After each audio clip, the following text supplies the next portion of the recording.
Hey, iCkEdMeL, thank you for stopping by. And this is truly a bizarre story about a person that went missing in the Arizona deserts with timeline contradictions depending on what article you read. There's a bunch of other bizarre details about this story that you're going to need to watch this entire video. But at the end of the day, Daniel Robinson is still missing. And who is Daniel Robinson? Well, a little bit about him. He's 24 years old, black hair, brown eyes, 5'8", 165 pounds. After graduating college in 2019, he landed a career as a field geologist, and that's when he moved to Phoenix, Arizona. He oversees many sites located in remote desert locations, often working in extreme conditions and traveling long distances to work on projects. Now, according to his LinkedIn, he's a hydrogeologist at Matrix New World Engineering. He drives a blue Renegade 2017, which we're going to talk more about later, but he was also born with one hand, and his parents call him Danny, and he plays multiple instruments, his father said, David. Daniel was born with one hand, as many have come to find out, but he never allowed that to hinder him. When Danny wanted to learn the French horn, he taught himself. When he wanted to learn the trombone, he mastered it. So let's talk about the last time that Daniel Robinson was seen, June 23rd. And this remote location is in the area west of Sun Valley Parkway and Cactus Road in Buckeye, Arizona. Daniel arrives to work at 9 a.m. On June 23rd, he met with a co-worker named Kenneth, who told Buckeye police he was acting strange. BPD also released a partial police report on Thursday that documents all the leads and evidence they've followed up on, like call logs with Daniel's coworker, who says he wasn't making sense the day he disappeared. David says he hasn't looked at that report yet. I heard rumors about that, but I haven't read that report. Now, according to the police report, David also said, that's Daniel's father, they have been receiving information from a coworker of Daniel's. He advised that Daniel had been to the job site in Buckeye, but that he had left in the morning and had not come back. I then spoke with Kevin, who is a supervisor with the company. He advised that Ken with the company Weber was the person that had met with Daniel. Ken. I spoke with Ken on the phone. He advised that Daniel had arrived at the site around 9 a.m. and that it was raining. Ken said that Daniel was saying things that did not make sense, like asking if Ken wanted to go rest and then asked if he wanted to go to Phoenix to rest. Ken advised that Daniel was not making sense with the things he was saying and that he was talking about things that did not make sense. Ken said that Daniel was there for approximately 15 minutes and then suddenly left. Ken said he was concerned because of Daniel's behavior and spoke with Steve, who was a project manager, and let Steve know what had happened. Ken said that he continued working and that he was receiving updates throughout the day from Steve. According to Insider, around 3 p.m., Kenneth was made aware that Robinson had not been located and was not responding to texts and calls from work and family. At that point, Ken started to look for Robinson in the desert. Ken followed tire tracks he said were Robinson's near the work site, where Robinson was last seen, heading west.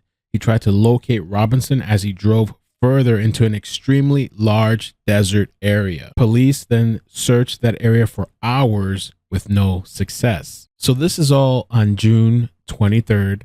His family stated that he usually doesn't go more than 6 hours without contacting somebody. And I believe they reported him missing that day. Now, the following day, June 24th, police tell Daniel's father to check his social media and confirm that all the photos on his son's Instagram had been deleted since his disappearance. So let's pause here for a second and let me just tell you some more bizarre instances and details. This is really just the beginning. And there's been multiple reports with regards to family, friends, people that have seen him at restaurants, and a woman that he was doing Instacart deliveries for. According to the police report, multiple of Robinson's friends and family members and a waitress at Waffle House he had visited 2 days before he disappeared reported odd behavior leading up to his disappearance. Most commonly, he was described as being off. the same day, he had texted his sister that he had an emergency but neglected to answer any of her calls in response, according to the police report. Robinson's sister also said one time he went over to her apartment and sat in silence for 30 minutes before getting up and leaving. His dad told police that in the weeks leading up to his disappearance, Robinson had told him that he met a woman and was in love with her. Robinson II, which is like the father, found this strange since his son didn't appear to know anything about the woman. A co-worker told police that Robinson had mentioned something about a girl, specifically about wanting a woman he liked and couldn't have, but overall wasn't making sense when talking about her. Robinson had made contact with a woman prior to his disappearance, according to police report. Robinson was her Instacart delivery person, and she invited him into her home when he arrived with her delivery because he seemed friendly, she told police. After exchanging phone numbers, Robinson showed up at her home unannounced a few times. He then told her he loved her, according to the police report. She asked him to stop contacting her, and he didn't again. Daniel was last seen by a coworker on June 23rd, and according to this police report, was acting odd at his job site just before driving away. But in the days prior, the report says Daniel was also behaving oddly with a woman he'd met while working a side job for a food delivery service. After only a few days, texts revealed he'd show up unannounced. The report says he told family that he was in love with her. It also says photos on his Instagram account appear to have been removed since he'd gone missing. On June 24th as well, which I have multiple varying dates depending on which article you look at. It's surprising that all these news articles have different dates varying by 1 or 2 days. But on June 24th, the police were dispatched to Daniel's home. They did not enter. They did enter, though, July 6th or the 7th, depending on what article you read, which is a pretty long time from the initial time that he went missing, June 23rd, and now July 6th or 7th is when they enter the apartment. And from there, we get to the vehicle. July 19, depending on where you look at, but according to Insider, as well as the official release from police, the vehicle was found July 19th, 2021. Now, the situation with that, on July 19, 2021, a landowner spotted Daniel's Jeep in a ravine. Because of the rough terrain, the vehicle was not clearly visible to crews searching by air or on foot. The vehicle had significant damage. Later that month, on July 31st, 2021, a human skull was located in the area of where the Jeep had been recovered. It was later determined the remains do not belong to Daniel. Now, there's a couple of things to unpack with this, and I want you to pay attention because of the clip I'm going to play to you, because there's kind of confusion everywhere and clarifications everywhere and dates everywhere. It states here from the police report, no additional human remains have been found despite online reports claiming otherwise. Other remains recovered during searches were determined to be animal bones. So there was a human skull and there's animal bones. Police did their own searches, as well as Daniel's father had volunteers and they were doing searches, and he hired a private investigator. Daniel's cell phone, wallet, keys, clothes were all found in his vehicle. And police are saying no foul play. Super bizarre. Is it true that your group, let's say, have found the remains of 5 or maybe 6 people in your search for your son, but none of them were him? Yes. Well, we had 7 searches, 7 weeks of searches. I created a search full of volunteers who worked vigorously out in the desert. We covered a lot of ground around the last places, the last spot that my son was seen, which is the well site. Then when the vehicle showed up, we also covered those areas. And in those searches, yes, we recovered what appeared to be human remains. We documented them, take pictures, and turned all of those over to the Buckeye Police Department, including a skull that was found. A skull was found near his car, but that is not your son, correct? That is correct. According to Buckeye Police Department, they stated that leading up to finding Robinson's vehicle, they conducted 4 ground searches and 2 aerial searches. After finding the car, they conducted 2 more ground searches on July 21st. But as you remember, it was the rancher that actually found the vehicle, and then I guess they had to send people there to the vehicle. And speaking of the vehicle, it's really interesting what this private investigator had to say with regards to the diagnostics and readings and the instruments of this vehicle. Pressing police for a more thorough investigation, like fingerprinting Daniel's Jeep. I asked how can they be sure that my son was driving the vehicle without doing forensics work. The reply was that it was my son's vehicle. It is obvious he was driving. He also points to what he calls concerning conversations, like a detective suggesting his son wanted to vanish. But maybe he wanted to be away from his family, to join the monastery, and become a monk. So then you get the black box from the Jeep that he was driving.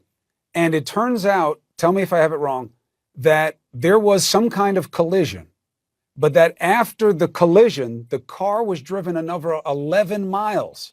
And that there were other signs of collisions, and that once the car was in the ravine, somebody attempted to restart it almost 40 times. Is that all accurate? That is correct. David hired private investigator Jeff McGrath in July, who says the crash data doesn't add up. The detective told him the vehicle rolled down the ravine. I looked at the photo. I said, that vehicle never rolled. It got to the bottom and tipped on its side. That's all it did. So I can't rule out foul play. So I don't know how Buckeye can.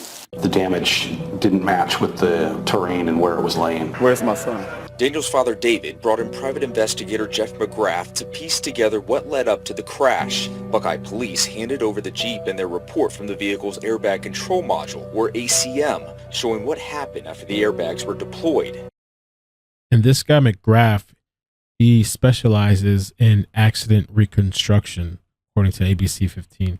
McGrath's team ran their own analysis. After the airbags came out, somebody turned that ignition over at least 46 more times. That's not normal. We usually see one or two because it adds one when we download the box. We have to put power to it. The ACM also records the vehicle's speed. There's an additional 11 miles on the car since the airbags deployed. So that tells me the car was driven around after it crashed. Buckeye Police are now analyzing data from the Jeep's entertainment system connected to Daniel's cell phone. McGrath says the system shows the Jeep was involved in a collision around 1 p.m. on June 23rd, nearly 4 hours after he was last seen. June 23rd, accident or collision, I should say, 1 p.m. The Jeep was involved in a collision around 1 p.m. on June 23rd, nearly 4 hours after he was last seen. We have a gap in time and we don't know where he went, what was going on at that point. By looking at the photographs, it doesn't match the area. Sometimes those could be a staged event, and this looked like a staged event to me. My son is an outgoing guy. He is optimistic. He has dreams of things he wanted to do in the future. He loved to travel. Matter of fact, he had plans for his family to come visit him in July. I had plans to be here to see his vehicle for the first time. He's proud of that Jeep.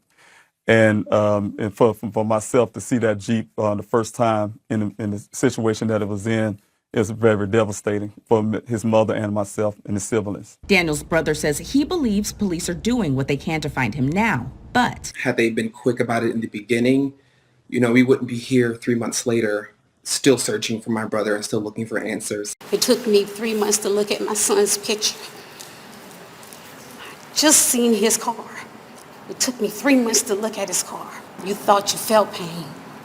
Try looking for your child and not knowing where he is. Yeah, I believe that if they would have stepped up to play at the beginning, I wouldn't be standing here now.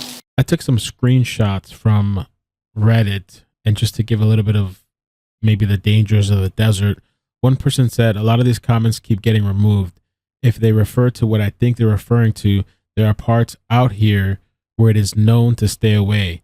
His job description is interesting. If he wandered onto the wrong land, he would not be the first to go missing.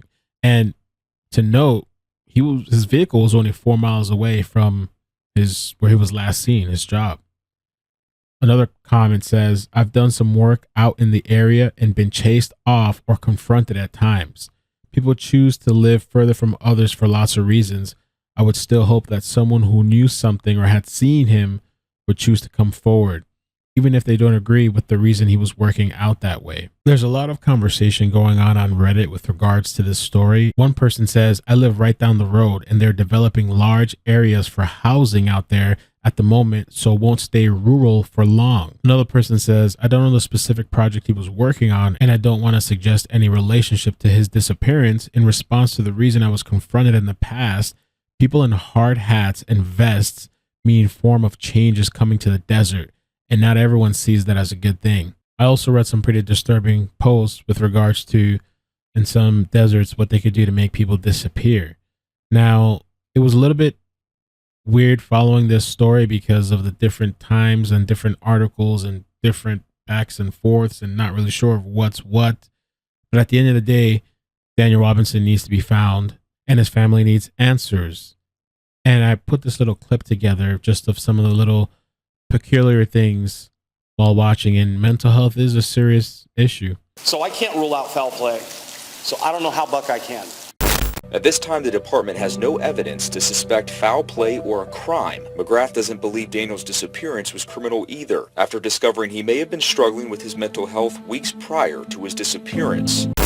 Daniel Robinson's state of mind, a recurring theme in this report. No enemies, no ongoing mental illness. He wasn't suffering from anything, anything that might cause that kind of duress.